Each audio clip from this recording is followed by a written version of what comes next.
and welcome to this very special presentation of Fight in Focus right here on FITE.tv. I'm John Alba, and this is To Wrestle with Love. Yes, I know what you're thinking. John. That's just something that you've been doing for your entire adult life. And while that may be true, it's also a treat from the folks here at FITE as we count down to Cupid's very favorite and special day of the year, Valentine's Day.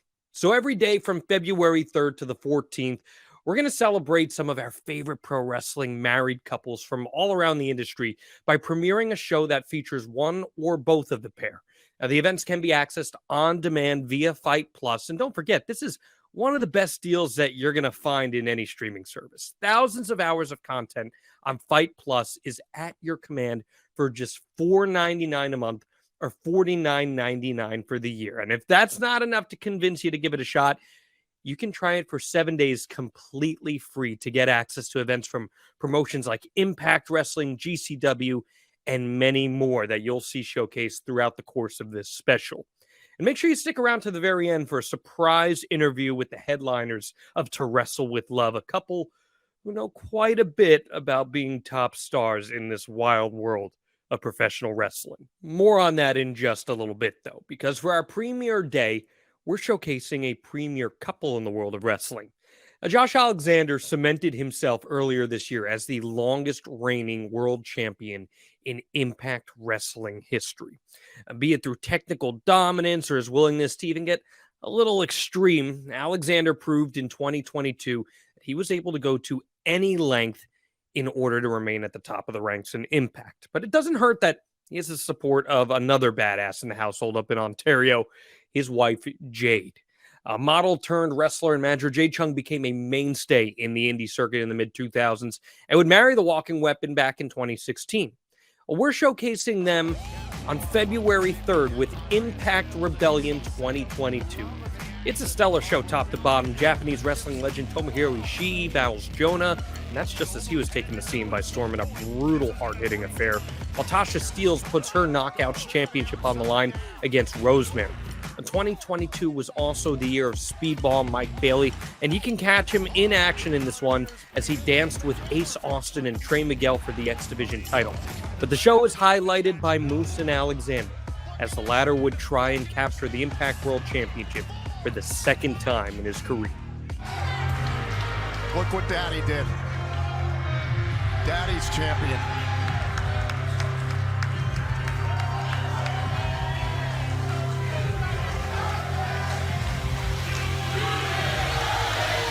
A 17-year mission snatched away in the blink of an eye.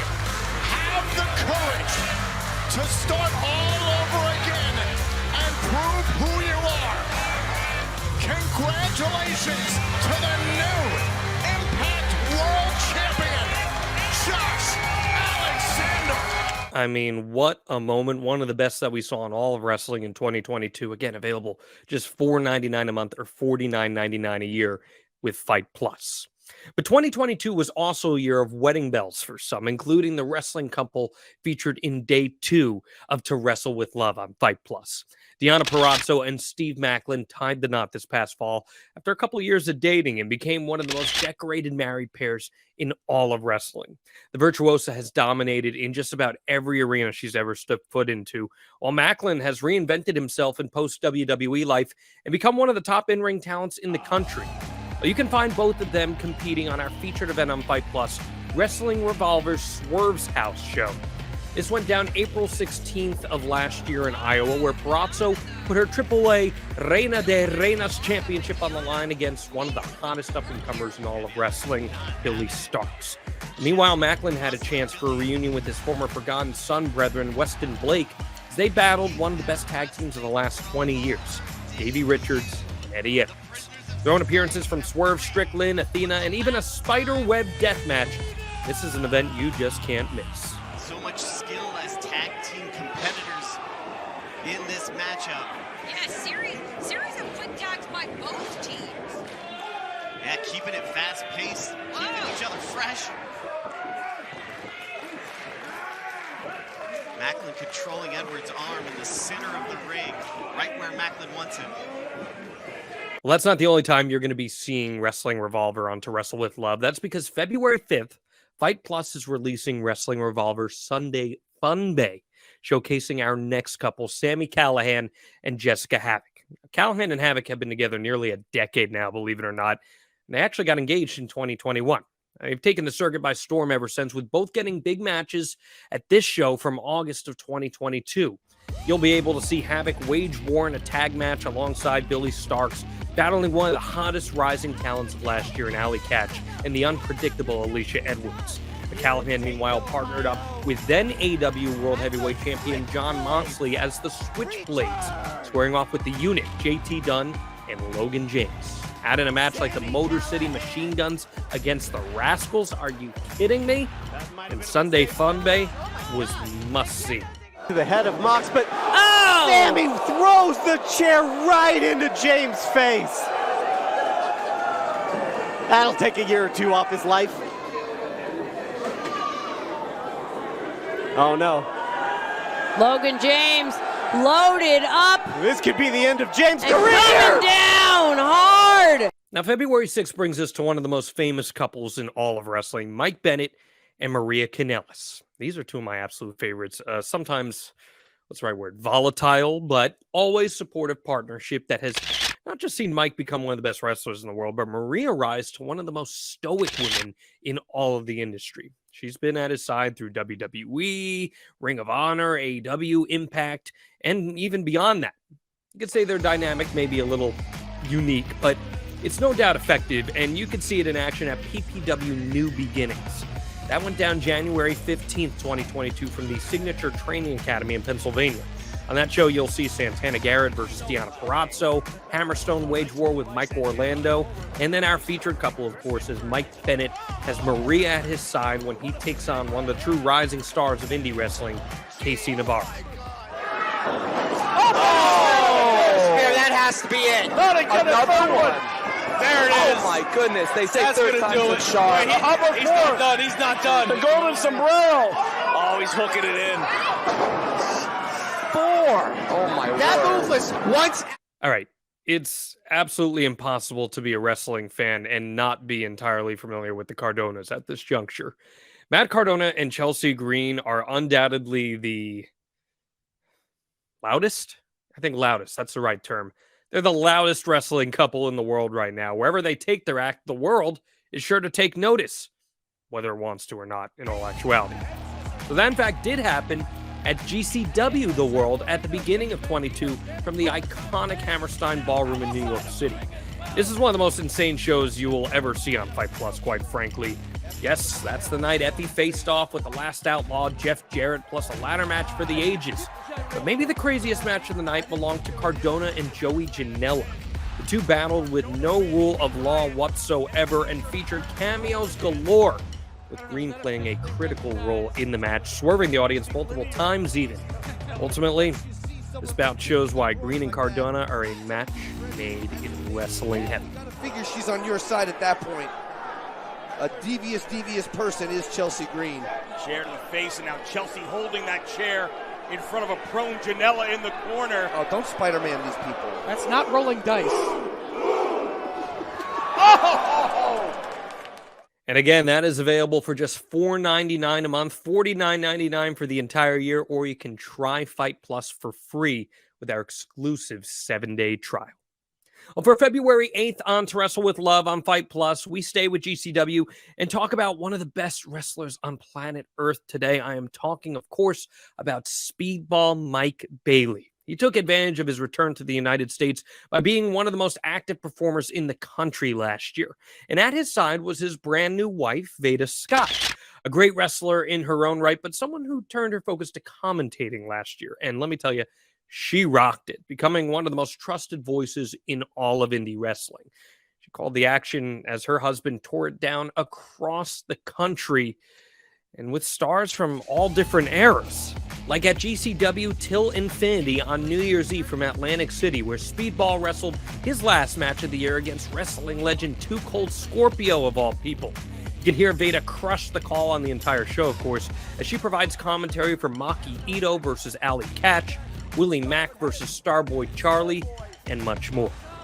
Scorpio back up on the apron to follow, but Bailey charges and kicks Scorpio back down to the floor. I can't tell, does Bailey have a clutch? Well, Cupid is giving us a very special couple for February 9th and for just $4.99 a month, too. This is a premium pair, no doubt about it, though. I, of course, am talking about Killer Cross and Scarlett Bordeaux. For this one, we turn the clock back about a year to February 4th, 2022, when Cross was locked in a match with one of the most athletic big men in all of professional wrestling, Mr. Jacob Fatu. This one went down for the FSW Mecca Championship at FSW Mecca 7 Doomsday in Las Vegas. Cross's unique look combined with a jaw-dropping presentation in Scarlett make them feared by nearly everyone and undeniably certifies them as a can't-miss duo. Throw Fatu versus Cross on a card that also includes Hammerstone versus Brian Cage versus TJP, and this is a hell of a gift from FITE for Valentine's Day. The Canadian Destroyer sets up. And will he be able to hold on? So as we've seen so far, there are a lot of great wrestling couples out there, talented in their own rights. But I'm not sure there's a greater pair of ass kickers than the next two on our To Wrestle with Love countdown as we examine Jonathan Gresham and Jordan Grace, quite possibly the best technical wrestling couple in the history of the industry. Both celebrated 5 years of marriage in 2022 to show everyone in the wrestling spectrum just how talented they truly are, including at FITE's premium event, Ric Flair's last match. They both showed up and showed out in Nashville, with Gresham battling in a four-way against young gun Nick Wayne, Konosuke Takeshita, and former Dark Order member Alan Angels.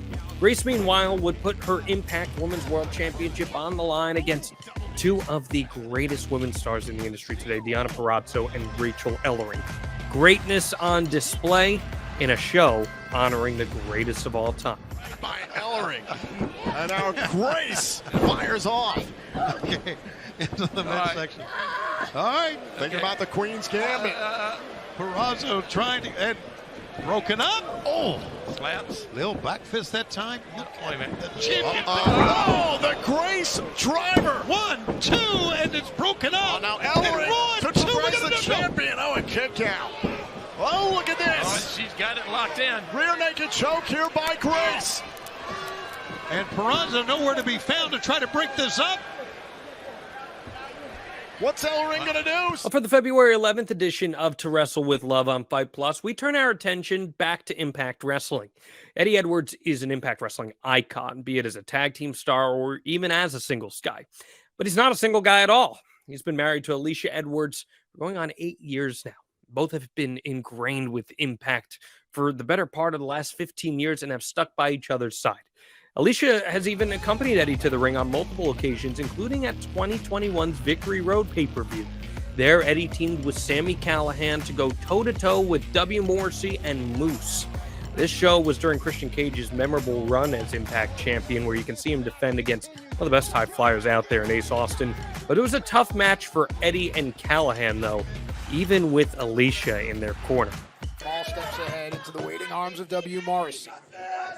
Looking up, Eddie Edwards. Oh, vertical. Leo use a big suplex. Eddie Edwards must have saw it as well. Slips out the back. Wow. Blue Thunder bomb. On the big.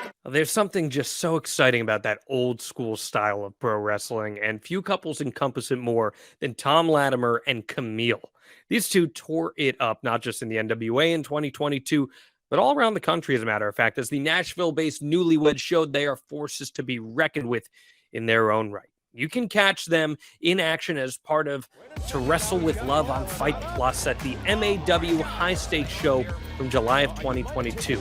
Latimer found himself in action against Brian Idol, while Camille would try to extend her NWA Women's World Championship run by putting the gold on the line against Laney Luck.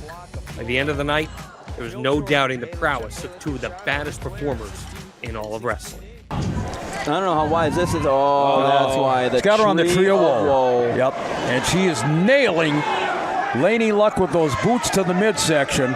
And again, what is the purpose here? Well, we've now reached February 13th on To Wrestle with Love here on FITE Plus, and This is a couple that is admittedly near and dear to my heart. Now, you may recognize me as the co-host of the Extreme Life of Matt Hardy podcast, dropping every single Friday wherever you get your podcasts. And Matt Hardy and his wife, Rebby Sky, met more than a decade ago after a fan from Twitter suggested they'd be a good fit for one another. And now, well, there's an entire House Hardy. While Rebby was an essential piece to the Broken Matt character back in Impact, she does most of the managing from the Hardy compound these days. Matt, though, on the other hand, is still quite active out there, not just competing for AEW, but other promotions like Big Time Wrestling. Hardy was in action against former WCW star Crowbar at Big Time Wrestling Return of the Dragon, November 27th of 2022, a show best known for the return of Ricky Steamboat, as he teamed with FTR against Jay Lethal, Brock Anderson, and Nick Aldis in a match you just have to see. Even on a card like that, Hardy and Crowbar managed to tear the house down. As Raleigh comes alive. Boy, Matt's begun to sweat that North Carolina heritage. And Crowbar, that visual speaks more than maybe we can. Yeah, again, I'm back to the win factor, right? Well, certainly when you go at this pace and this physical, I don't care who you are, you're not going to go a 60-minute time limit. As Matt Hardy drops Crowbar with the side effect into the cover, 2 count only. Well, we continue this very special edition of Fight in Focus, focused on wrestling with love, with, come on, bona fide main eventers right here. Perhaps the most famous wrestling couple in the world right now, Nick Aldis and Mickie James. They are our special main event feature on To Wrestle with Love. My friends, congratulations. You're at the tippy top here. How are you guys? Wow, top guys in the couple department. Top like couples. Hey, yeah, we're doing so good. It's great Thank to be you. here. I'd like to thank my mom and dad. And, It's a big honor when you think about all of the wrestling couples that exist out there, and there are a lot of them because, as we know, that is a big part of the wrestling world.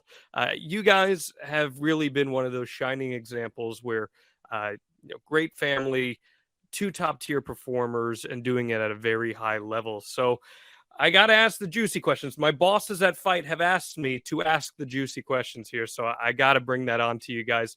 So, Nick Aldis, Mickie James, how did you guys first cross paths, and who made the first move? well, this might get contentious. You go ahead and field that one. We first met at Impact Wrestling. I would say, I suppose I made the first move, but indirectly because I didn't think he could hear me when I was complimenting him. But then, yeah. You can't.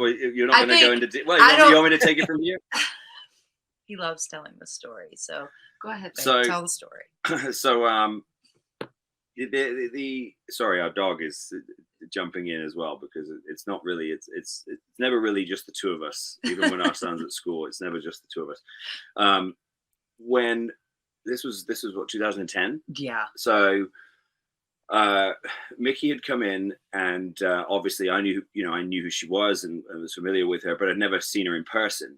And then the first time I saw her in person, I was quite taken aback. But she didn't know that. She didn't see that. However, on the other side, who was in the ring with Lisa Marie? Mickie was in the ring, and Al Snow. Yeah, Mickey's in the ring with Lisa and Al, and they're going over something. And this was at Universal Studios in Orlando. So this was the old Impact Zone. And Lee South, who was the photographer for Impact, had a whole section set up. And so did Mike Weber, actually, yours and occasionally my boss. They had like what they called Weber World, and it was all kind of down the back end of the soundstage. So to get to it, I had to go do some new promo pictures. Yeah, you did. So to get to it, you had to go through the main arena. And because I was doing, like, if Lee would grab me for pictures, I would always say to him, hey, is it waist up? Because obviously the last thing a wrestler wants to do is put their boots on for no reason, because it's the most tedious part of being a wrestler is putting your boots on. So I just have my trunks on. Back then I just wore trunks. So I just had trunks on and like maybe some, tennis shoes or whatever. and it's Orlando. It's hot, so that's it. It was very commonplace for the guys to just walk around and not very much. So I get ready for pictures. So you get a pump and you whatever, and yeah, he's done about 400 push-ups and put on all the right. Oh yeah, it's picture time because he's ready to go. It's another thing wrestlers will tell you is that you get cursed, right? Because as soon as you take one bad picture, that'll be the one that they use forever. So I was trying to make sure that I prevented that from happening. Anyway, so I walked past the ring, and I'm very cognizant of the fact that Mickey's standing in the ring. So I guess my senses were probably a little heightened anyway.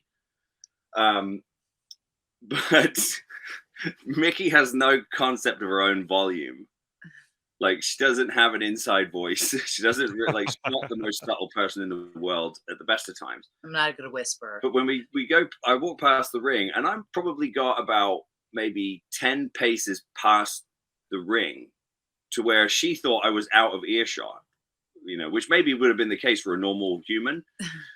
But Mickey and then I'm walking along, and Mickey just goes, "I'm a looking and I'm a liking." I said this to Pop, Lisa, and Al because it was hilarious.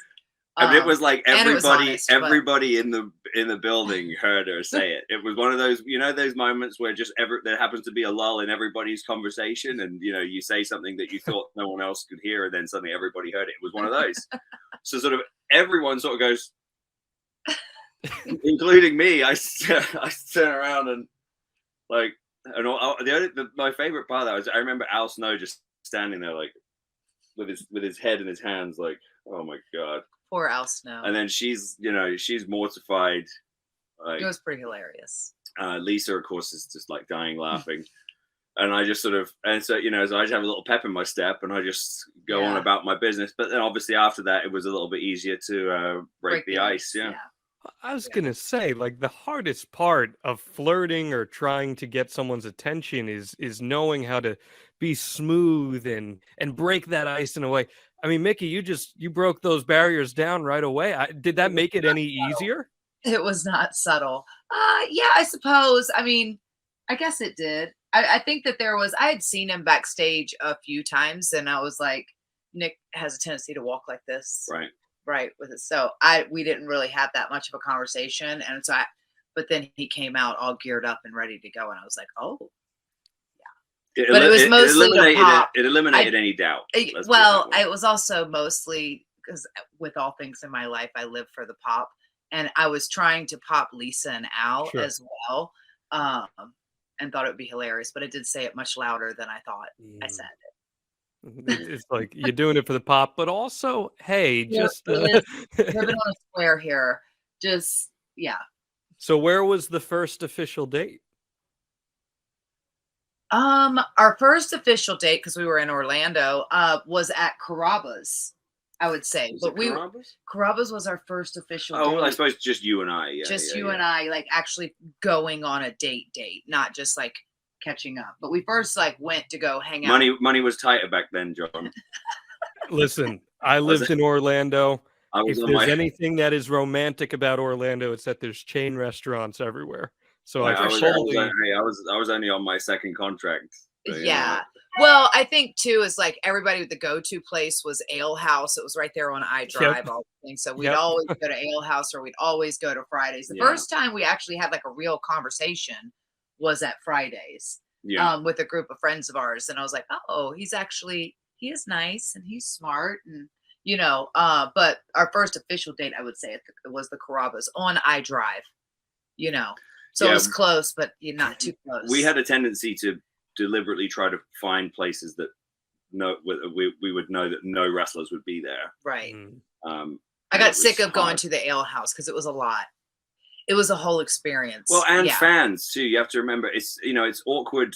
It's one thing to sort of be a couple and to sort of have fans who, some of whom obviously have, boundary issues, but it's a whole other thing when you're sort of in the early stages of dating, or like, is there chemistry there? Or, can we see this having a future? Is that, the last thing you want is to then have to deal with sort of awkwardness from third parties then. Yeah. Well, So- because a lot of fans would go because they knew we would go to Yeah. the ale house. And so a lot of fans would be there too. It was almost like an impromptu meet and greet after the show. Yeah. And I was so exhausted most nights. And I was just like, I just want to go get some good food and go to bed. And yeah. I gotcha. You just You want got some tired zingers. of the I get it. fried green beans. That was Fridays. The fried green beans.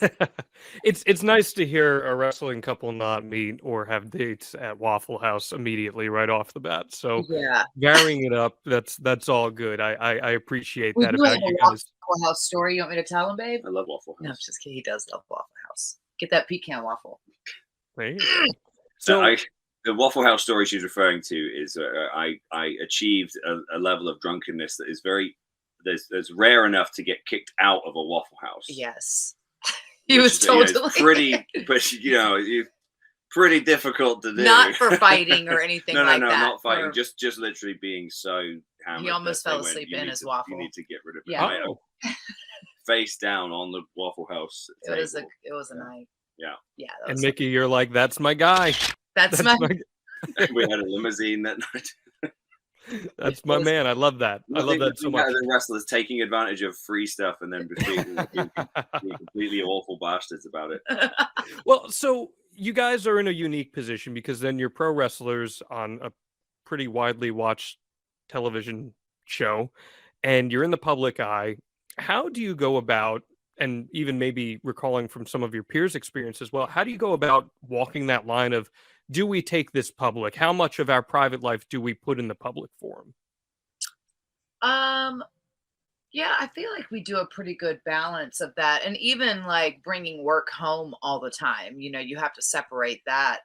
I mean, we didn't go public for a while, Yeah. I think for me, in the beginning, and actually really for the first few years of us being serious, I was very cautious to try to limit how much of it we put out, just because Mickey's profile was so much larger than mine that I didn't want to get pigeonholed as like, oh, he's that guy dating Mickey James, and then that becomes your whole identity. I only say this to illustrate the point, but I'm younger. I was sort of newer in my career, and especially at TNA at that point, like she was such a star that it just, I was very cautious because, we'd probably been dating less than a year, and creative would come to us and, I remember Russo came to us and said, oh, what if we're getting ready to do this angle with Mickey, but what if you come in and, check on her and, whatever. And, because it's real, and it was, when Tara ran me over with the motorcycle. Right. Yeah. And he's like, bro, it's realistic because it's real. And I go, but Vince, but the vast majority of people don't know that. And then once they do know that, I said, now that's it. Like, that's who I am, and what, and then what? I said, I'll be a heel forever. Because I had to explain to them that, wrestling fans are like 90% male. Like, they don't tend to like if like their favorite girl who who they think one day they might have a chance of sweeping off their feet, if they find out that like, oh, this guy's there, it doesn't typically paint you in the best light, doesn't typically sort of gear you up to be their hero after that. Like, they tend to kind of hate your guts. So I was sort of like, let's not do that. Like, let me sort of find my own identity here. So we had to resist it a couple of times. And then I think as far as acknowledging our relationship, whatever, I think it was just something that as and when it started to become more known, we didn't try to make a big thing of it, but we also didn't try to shy away from it either, and it just became, we understood that over time it would become more commonplace in terms of knowledge with the fans. It's so fascinating hearing that dynamic because I think when it comes to pro wrestling, so many people tend to overlook the humans that are involved in the performance art, right? And then you add in the very human element of having a relationship involved, and especially at the level in which you guys have taken it to, where you've gone married, have kids, all that stuff. I mean, that's about as serious as it gets. So I guess my question, Mickey, he just said it. You're a huge star. I was talking to Josh Alexander a few weeks ago. He said that he thinks you're one of the top 3 biggest stars Impact has ever had. So how have you been able to keep that love alive over the years where you've got all of these different commitments, traveling all over the world, your schedules aren't matching up? How do you keep that bond strong? Gosh, I think we have obviously, we've been together so long now. I would say the art of like compromise has been something that I've had to learn. Yeah. I've had to learn that, and just balance and like just respecting each other's space and their passions, and yeah, it's a balance. Like relationships are never like it's a lot of I won't say it's work because it's not hard. It's just that respect of each other's kind of ideas and interest, and to, keep fueling each other, Yeah, it's for me, I think in the beginning, the big adjustment for me was to try to not be competitive.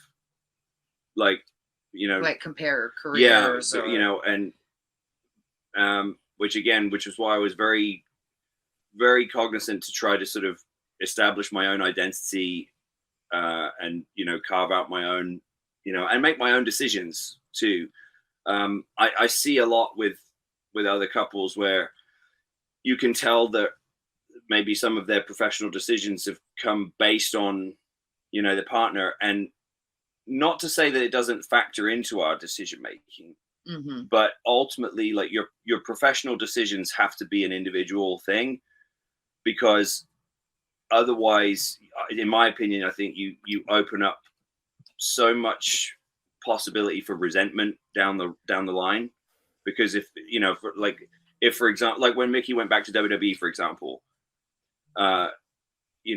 we had a 2-year-old at home, and had she said, I don't want to do that, because we've got a 2-year-old at home and it's not fair to Nick, or whatever the case may be. It's like, first of all, that was not a conversation that we had. When she said like, hey, they're talking about asking me to come back full time, I was like, go for it, because I know that if it were the other way around, like I would want to go for it. And I would hate the idea of looking back, in the future and being like, I could have done that, and and I didn't do it for you, and it becomes for you as opposed to the best decision to make for your career. And you have to sort of understand that your career is an individual thing and their career is an individual thing, and if they intersect, great, but if they don't, that's fine too. Like you have to be sort of willing to. It's almost like if you're two jets, and like occasionally one, you kind of join each other's slipstream, and then you kind of go back out again. It's you got to be careful not to just be permanently joined at the hip. Be sort of willing to go, okay, now it's time for me to fork off in this direction. It's time for you to fork off in that direction. Yeah, I was gonna say, I feel like the fact that we haven't, we don't really do the power couple thing. So like our careers are very individual. There is stuff that we've done together, and we certainly have talked about maybe doing like power couple stuff now that we're kind of both in a different place, but our careers have been very separate, so that kind of helps because we can be a good sounding board for each other. But we've also made a pact of like, okay, so we don't talk about wrestling every day at the house, at home. We don't bring work home with us. Obviously we're here to vent because we're each other's best friends and sounding boards, but at the same time we have to turn it off when we're in mom and dad mode and all the things like that. So, and also again, and that sort of feeds into what I was saying, in the sense that you also don't want the people that you're working with, like for example, when I was with the NWA or with Mickey with Impact or WWE or whatever, you don't want them to think that any of their action decisions are being influenced by their spouse.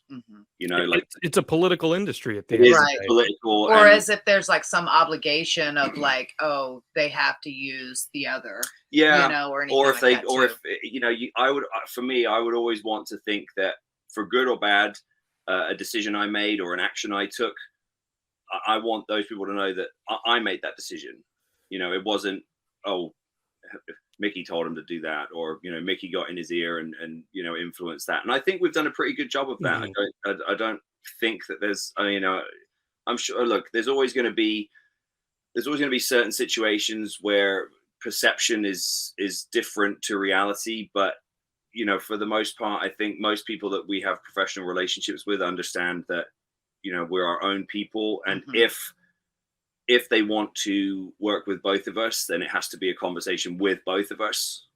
It's not one of us speaks for the other or vice versa. Yeah. I found it so interesting because I was doing the research, and you guys really only have teamed with one another about a handful of times throughout your career, which is pretty wild. But the match that we are showcasing here on To Wrestle with Love is your match with the Cardonas from Multiverse of Matches. What do you remember about that night, and what can you say about getting to team together against one of pro wrestling's most antagonizing couples? It was a lot of fun, actually, because we hadn't wrestled together. We don't get a chance to do that very often, and it was really, really cool to team up, especially because they have so much heat, and it played off of everything that I had going on with Chelsea at the time and my angle with Impact, and then obviously it played off what I had going on with Matt and NWA. So it just worked out, and it was just perfect in that respect, and I think that the fans were really into it. Yeah, it was fun. I will say the one thing that we've never done, even in the few times that we've teamed up for agenda matches, we've always been baby faces. We've never actually teamed up as heels, which really is my wheelhouse. Like that, the babyface thing is certainly not my forte, and it's certainly not my sort of comfort zone. Face. Right, and again, and that's maybe where why it sort of works in that respect, because for the most part, most of our career has been as a babyface, and most of mine has been as a heel. But it would be interesting to see what that dynamic would look like, on the dark side. I could be a heel. You're a very good one. Yeah. You're a very good one. Both of you. I mean, white meat baby face falling face first into a waffle because you're too drunk, like that doesn't necessarily go hand in hand, Nick. But I'll just make this point that I have had to help her out of places a hell of a lot more times than she's okay. Me Noted. No. The only reason that one is so memorable is because it was the only time ever in our relationship where she had to be the one to be like, okay, let's get him out of here. Gotcha. It was the it's one not time. The only time. It is. I gotcha. Well, okay. So again, great match that we're showcasing here with Matt Cardona and Chelsea Green. What is one of those tag matches that you'd like to have with another married couple? Maybe with you guys as heels this time around. Is there another married wrestling couple out there that is on your radar at all? Oh my gosh, Beth Phoenix and Edge. Oh yeah, that would be fun. Amazing. That probably would be top. That would be top of my list, I think. I mean, Brandy and Cody. I think our dynamics would be. That would be fun. It'd be really cool to see that. I mean, shoot. Maria and Mike, the Canelo, that would be fun. That would be good. That would be fun. I got really good chemistry with Mike. Yeah. And that would be, and then you got history of Maria, and that would be a lot of fun too. Yeah. All I know is Adam Cole. Oh, Britt Baker and Adam Cole. That would be a great one. I'd love to see something God, like that. It's really weird now that you say that, like that you realize how many. And there's better matchups with us on the heel side. Yeah. Is it more normalized now for wrestling couples to? That'd be great. It's a work this time though. Is it more normalized for wrestling couples to exist in the public forum now? Like, I mean, listen, I host Matt Hardy's podcast. He always talks about the Wild West days of the 90s and even the 80s before that, where it was just chaos. Why is it more normalized now? I don't know. I think it's become much more acceptable. I think it was a big faux pas for a long time. But then, as we evolve and you just realize, like, when we're on the road 200 days out of the year, these are the people, this is who you see. It's really hard to date when you're on the road like that, like male or female, because I think as a woman, there's a lot of like insecurities that you deal with when you're trying dating pool, because you're around so many males and alpha males, that it was hard. I think and there just wasn't time, and it's just, you don't have the time to like really dedicate to being a good mate, you know. I will say that I used to, it wasn't like I declared a rule, whatever, like, but I never thought that I would date a girl in the business, because I thought that was just wait, you got history with someone, and then it's awkward, and then, but a lot of that just changes with maturity, because you just, after a while, you just realize, like, everyone's got history with everyone. Who gives a fuck? Like, it just after you just sort of,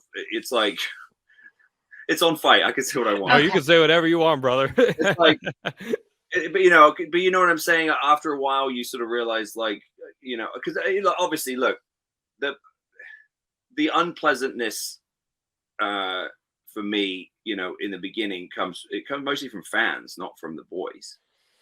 It comes from fans who, oh, don't you know that she used to be with so and so or whatever, and you go, yeah, like, your girlfriend at Burger King used to fuck the general manager there. You know what I mean? Like, who gives a shit, right? Like we've all been around, like, we've all had like history. We're grown-ups, right?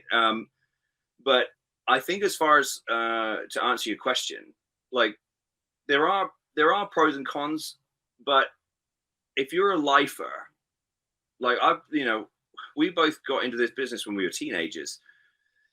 The more time you spend in the business, even though we have other interests, it's difficult to relate. It's difficult to have someone to be able to have, to talk shop with. Like, she's the person that I can talk shop with without any fear of it going anywhere else. Right? Like, even your I mean, I've got a few close friends, like most people in the business, you can count them on one hand. But it's very difficult, even in the business, to really be able to vent and be completely honest about how you feel about certain things without judgment, for fear of judgment, or for fear of it being repeated and telling someone else, or used against you politically. So, in that respect, it's actually, it's one of the best things about the fact that we're both in the same profession, because we understand it. Yeah. I think it's great that you have that mutual understanding with one another too. I want to ask you this last one as we wrap up here on To Wrestle with Love. What is the one quality or trait about your partner that you love the most? Because I think that's ultimately what draws us to one another at the end of the day, be it professionally, personally, whatever it may be. What is the one quality about your partner that you admire the most? I would say his sensitivity and his, you're very romantic. Like, ooh. I'm not trying to like ruin his mystique. What's the most romantic thing he's ever done, Mickey? Come on. And then you just go right for the jugular. And no, it's honestly, it's not even about a lot of that stuff. It's like the little things of, like, whenever I get a card, there's like a handwritten message in there as well. And I'm big on that. It's just like little things for me, and like acts of service too. I've realized that's we joke about our love languages and stuff like that, but I think he takes the time. He's very understanding, and he's very romantic in that thing, but he opens up it's such a hard business, and you have to keep up such a tough exterior all the time, that he's really helped me pull my guard down, right? And like just be more transparent at home, Mickey's, I actually got asked this fairly recently on an interview I did, but I think that my favorite quality about Mickey, I guess, as it pertains to this conversation and this subject matter, is she has such an innate ability to make people like her, and she has such a great ability to get along with everybody, any race, creed, color, gender, orientation, political persuasion, religion. She's one of those people that has that ability to immediately make friends with everybody in the room, and it's a very good personal attribute, but it's also a very good professional one. And you know, I've lost count of the number of times that I've met somebody for the first time, and, you know, professionally, like a peer, and the first thing I said, oh my God, please tell Mickey I said hello. You know, I love her so much, you know. And so, you know, and it's a difficult skill, you know, and for networking and for, you know, just, you know, maintaining and building relationships. I also, it's funny because, and this is not to the same level as that, but it's a sort of related note.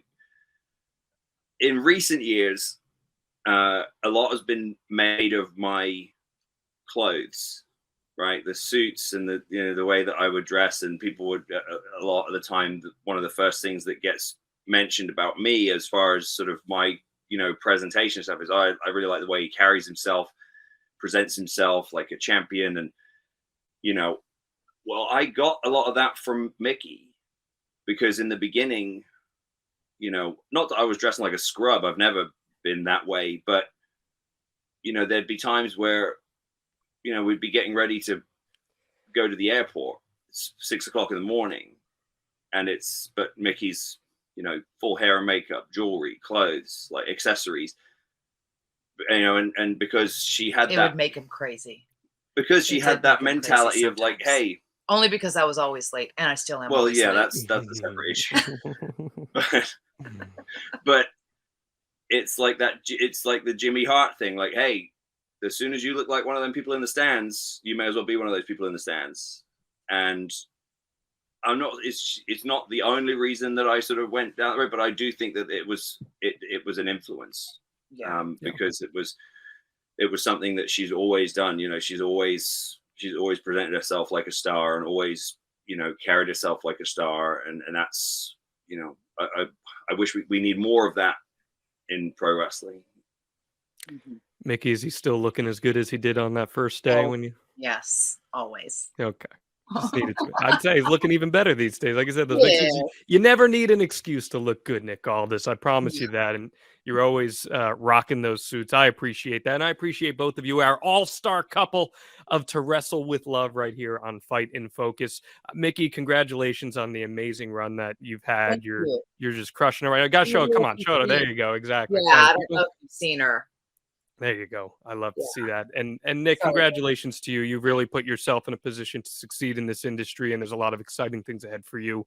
So congratulations to you both. Happy 2023, and happy Valentine's Day to you as well. Valentine's Day. Thank you for having us on. Thanks, John. And again, you can see Aldis and James team up at Impact's Multiverse of Matches as they battle Matt Cardona and Chelsea Green. A rare time these two would get to perform with one another, but they made the most of it in a match you don't want to miss. Jump to the outside by Aldis. All the way to the floor, and now it is just Aldis and Green. Oh, now Chelsea Green not backing down from Nick Aldis. And Nick Aldis not backing down from Chelsea Green. Could it be time with a Kingsland? So that about does it for our To Wrestle with Love Fight in Focus special right here on Fight. Again, make sure you check out Fight Plus. What are you waiting for? Just $4.99 a month or $49.99 for the year. And if that doesn't convince you, give the 7-day trial a shot. You're not just getting access to these shows that we mentioned. We're also talking about thousands of hours of additional content across hundreds of different promotions and even sports. You got to do it. If you're missing out at this point, it's a new year, new you. If you can't find love, find something new to fall in love with. I hope you got a fantastic Valentine's Day ahead with your special someone. And if you're living the single life like me, well, I guess we've got a lot of wrestling to catch up on, my friend. I appreciate you joining me here on Fight in Focus. We'll see you next time.